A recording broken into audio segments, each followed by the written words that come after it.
Programme social review के एक और एपिसोड के साथ मैं हूं आपकी मेज़बान समीन नवाज। नाज़रीन, क़िबला अव्वल आंसू गैस के धुएं में गुम है। सारा मशरक़ी बैतुल मक़सद इस वक्त गोलियों की तड़तड़ाहट से गूंज रहा है। रात को मस्जिद अक़सा की बिजली बंद करके खौफनाक चमक और भयानक आवाज़ पैदा करने वाले साउंड ग्रेनेड्स फेंके जाते हैं। घूप अंधेरा खचाखच भरी मस्जिद में क़यामत खेज़ धमाकों से कानों के पर्दे फटते महसूस होते हैं।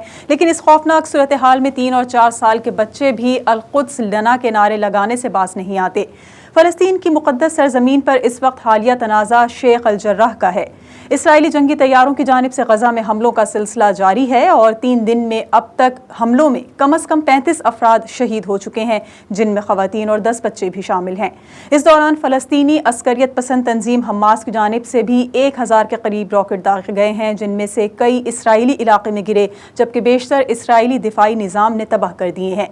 रॉकेट गिरने से इसराइल में अब तक 5 अफराद की हलाकत की इत्तलात हैं, जबकि हमास की जानिब से बैतुल मक़दस में फ़लस्तीनियों के खिलाफ इसराइली पुलिस की कार्रवाई के रद्द-ए-अमल में इसराइली इलाकों पर रॉकेट फायर करने से शुरू होने वाला तनाज़ा अब शिद्दत इख्तियार कर चुका है और लगता है कि सूरत हाल तेज़ी से एक बड़ी जंग की जानिब बढ़ रही है। ये तनाज़ा क्या है और क्यों जारी है, इस पर हम आज के इस प्रोग्राम में बात करेंगे, जिसके लिए हमें ज्वाइन करेंगे सीनियर एनालिस्ट हैं, यूके में मौजूद हैं और हमारे साथ वीडियो लिंक पर मौजूद होंगे। यूसुफ अल-हैलो हमारे साथ मौजूद हैं, उनसे हम गुफ्तगू का आगाज़ करेंगे, लेकिन एक ब्रेक के बाद।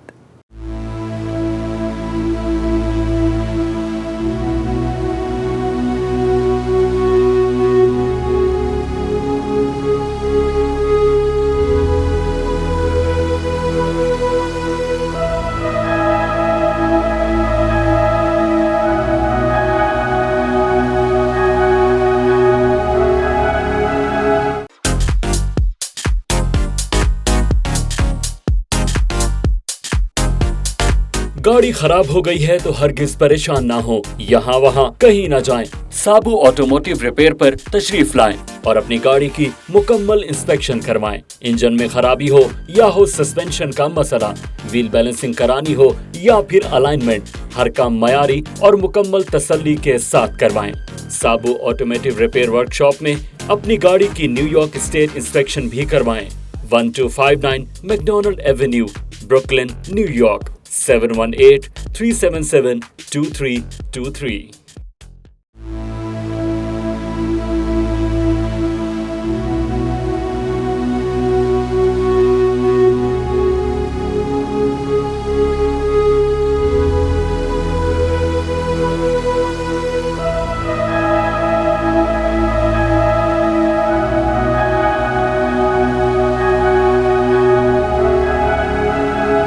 Welcome back to the program Social Review. Before we went on break, we were talking about Palestine regarding the current situation, and we have senior journalist and analyst with us to talk about this. Yusuf Al-Halo, he is the Palestinian freelance journalist and documentary filmmaker based in Gaza, Palestine, and working as a broadcast news correspondent and reporter for various international media since 2007. Let's start a conversation with Yusuf. Thank you so much, Yusuf, for your precious time for the show. Although the situation is very sad, so on the one hand we see that people are celebrating Eid after Ramzan, while on the other hand Palestinians are carrying the bodies of their loved ones. Do we see the world in the grief of Palestine?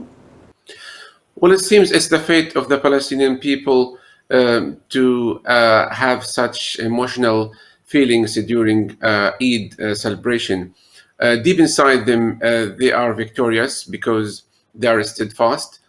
Although it's very sad circumstances where 53 people have lost their lives, their families are grieving them, and it seems some of them might not be able to bury them because of the fierce bombardments in the Gaza Strip. There is no taste for life, especially in the Gaza Strip, which has been under a crippling Israeli siege for the past 13 years. But despite this, I can tell you that they will go to Eid prayer. They will try to draw a smile on their children's faces. They will behave as normal human beings, although we understand it's going to be difficult in light of the destruction and killing and the smell of dynamite and bombs and shells. They say, this is our fate, as I mentioned in the beginning. But it seems to me that they will never raise the white flag and they will perform their rituals as normal. They will try to have a normal life. It's difficult circumstances, but seeing the steadfastness, seeing the images of people uniting together, despite the fact they are being subject to fierce bombardment from the air, from the sea, from the tanks. Eid will come, and they will try their best to remind the whole Ummah that there are some brothers and sisters in Palestine who are grieving despite the hardships. Tell us a little bit about how old the Israeli-Palestinian conflict is and what is happening in Jerusalem at the moment. Well, we call it Al-Quds. Jerusalem is the eternal capital of Palestine. Jerusalem, Al-Quds, was occupied in 1967, nearly 20 years after Israel established on Palestine, on historic Palestine. It all started in 1948 when those European Jews came from Europe, from different countries, to have a state in Palestine. But in order to do that, they had to expel the indigenous people. They had to commit massacres. They had to scare Palestinian Arabs, Muslims, and any Christians, and even some Jews who used to live before 1948. So committing genocidal wars, ethnically cleansing the indigenous people, transforming the indigenous people to become refugees. And those refugees are nowadays constitute about 12 million Palestinians scattered all over the world.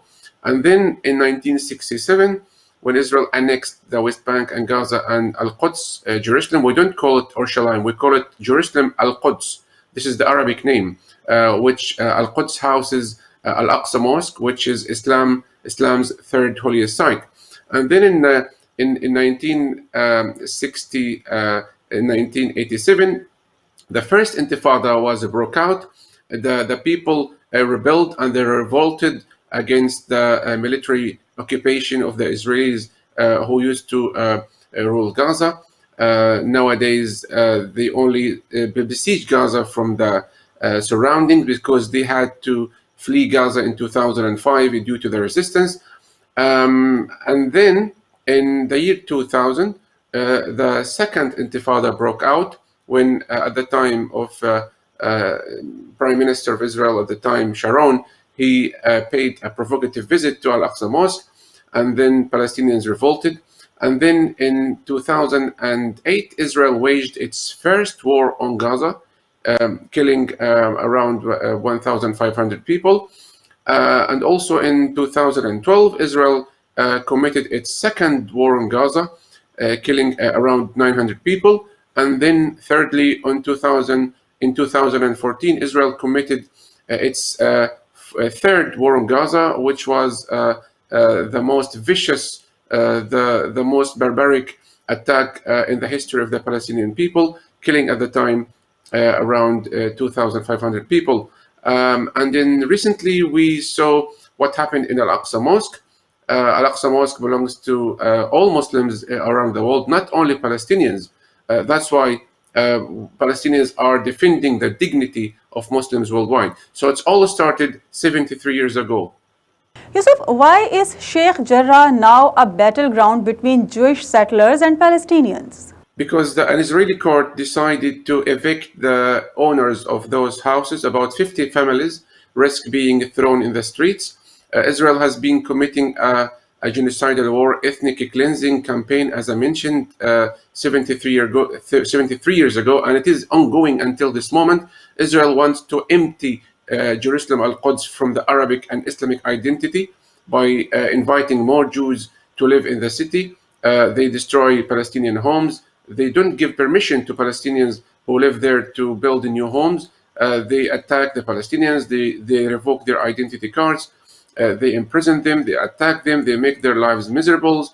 And Sheikh Jarrah neighborhood, it's not far from Al-Aqsa Mosque, and it is one neighborhood out of tens of neighborhoods that are being reached to be evacuated, and the indigenous owners of those houses being thrown out. So let's also not forget Khan al-Ahmar. It's a neighborhood in the Negev desert where indigenous Arab Palestinians live there. So Israel is carrying out this campaign in order to Judaize. We use this term, Judaize, means Israel wants to make everything Jewish in the Holy City or in occupied Palestine. They don't want to see Muslims or Christians in the Holy Land.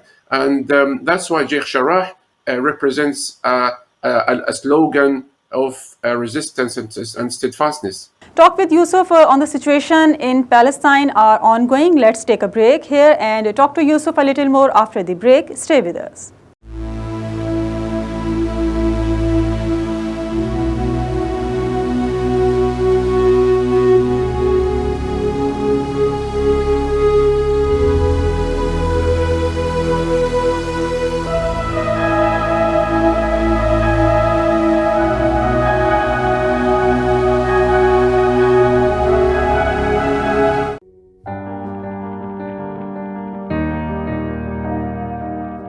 त्यौहार अपना हो तो लिबास भी अपना ही होना चाहिए। शहसूरी पेश करता है अमेरिका में दीदा से मशरक़ी मलबूसात की मुकम्मल वैरायटी, वो भी मुनासिब और कम कीमत पर। शादी ब्याह और दीगर तक़रीबात के अलावा कौमी और मजहबी त्यौहार की मुनासबत से आला मयार और मुनफरिद डिज़ाइन के तैयार मलबूसात आपसे सिर्फ एक कॉल की दूरी पर। अपना ऑर्डर बुक करवाने के लिए आज ही राब्ता कीजिए 908-510-8148 732-236-3788।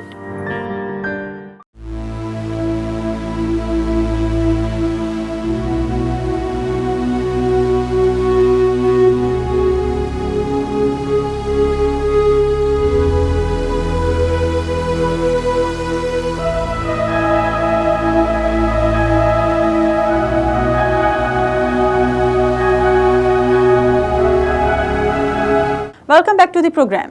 Yusuf, goes back to the questions. Now, if we discuss few months later situation when Donald Trump, who is the US president, former US president, proposes two-state solution. The Palestine has rejected. Why is there no solution to the Palestinian-Israeli conflict other than a two-state solution?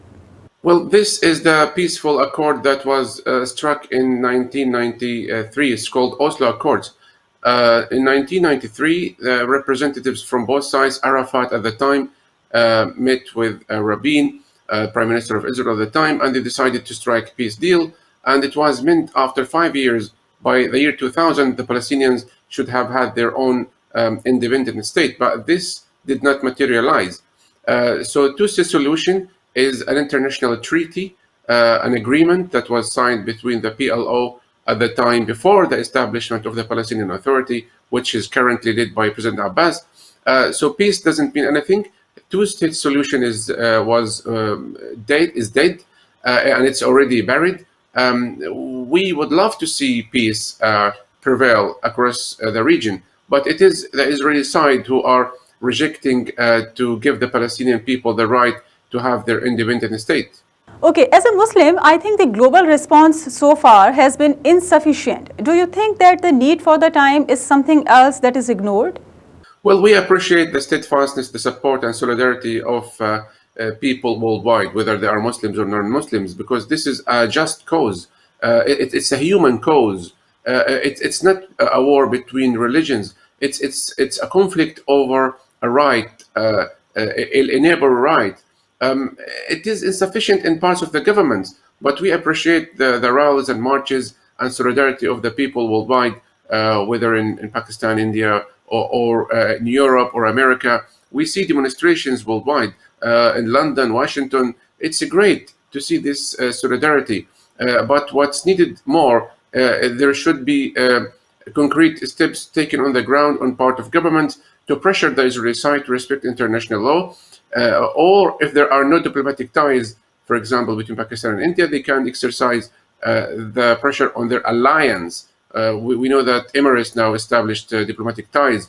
So some Gulf countries, they should play a major role in pressuring the Israelis to respect human rights, to stop the bloodshed, to act as a democratic country, to act as a country under the international law, not over the international law.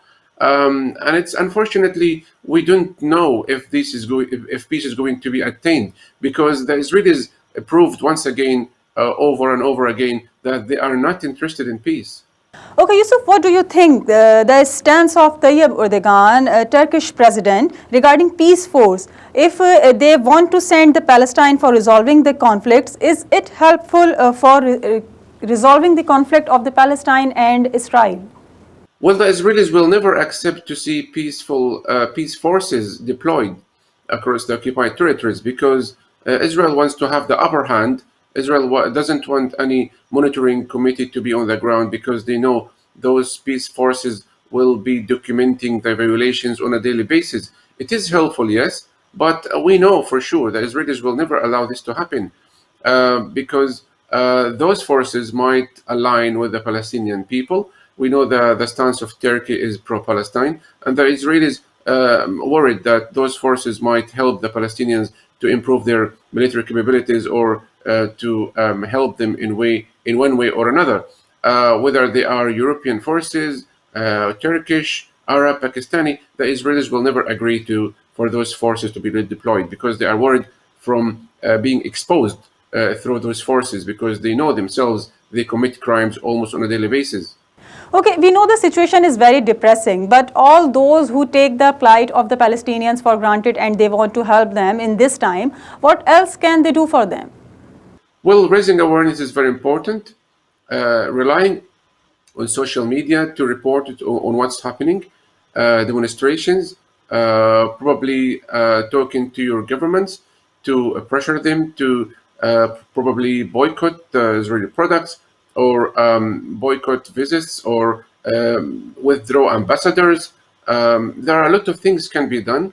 The Palestinian cause is not a humanitarian cause. It is a political cause. So a political decision has to be taken. Mobilization has to be done on the ground because there will never be peace in the region, in the Middle East, without a just solution to the Palestinian conflict. Thank you very much for participating in the program. और हमारे साथ आज के इस programme में मौजूद थे यूसुफ अल-हेलो और मौजूद हैं इस वक्त बरतानिया में, लेकिन गज़ा और फ़लस्तीन की सूरत हाल के हवाले से काफ़ी तवील अरसे से काम कर रहे हैं और मुख्तलिफ इंटरनेशनल मीडिया चैनल्स के साथ फ़लस्तीन के मसाइल पर बात करने के लिए, दुनिया को ये बताने के लिए कि क्या कुछ फ़लस्तीन में एक कई सालों से जो है वो बरपा है। और वहाँ पर इस वक्त भी जब हम देखते हैं कि पूरी दुनिया में रमज़ानुल मुबारक के अख्तिताम पर ईद की तैयारियाँ जारी हैं, लोग ईद मना रहे हैं कई ममालिक में, और फ़लस्तीन में लोग अपने प्यारों की लाशों को उठाए ये सवाल कर रहे हैं कि कहाँ है वो तमाम तर मुस्लिम उम्मा के ममालिक जो ये क्लेम करते नज़र आते हैं कि अगर किसी भी एक मुसलमान मुल्क में कोई शख्स गमज़दा होगा, किसी दुख की घड़ी से दो चार होगा, तो दीगर ममालिक के जो लोग हैं, जो मुसलमान हैं, उनको भी उतनी ही तकलीफ़ होगी जितनी उस शख्स को है। लेकिन शायद ऐसा इस वक्त नज़र नहीं आ रहा क्योंकि हर कोई अपनी हालत में, अपनी सूरत हाल में, अपने तमाम तर खुशियों में मगन हमें नज़र आता है। और फ़लस्तीनियों के लिए बात ज़रूर की जा रही है लेकिन मसले का हल अब भी निकल नहीं सका है। आज के इस प्रोग्राम के लिए फ़िलहाल इतना ही। अगले हफ्ते एक और प्रोग्राम के साथ आपके सामने हाजिर होंगे। प्रोग्राम टीम के साथ समीन नवाज़ को इजाज़त दीजिए। अल्लाह के बाद।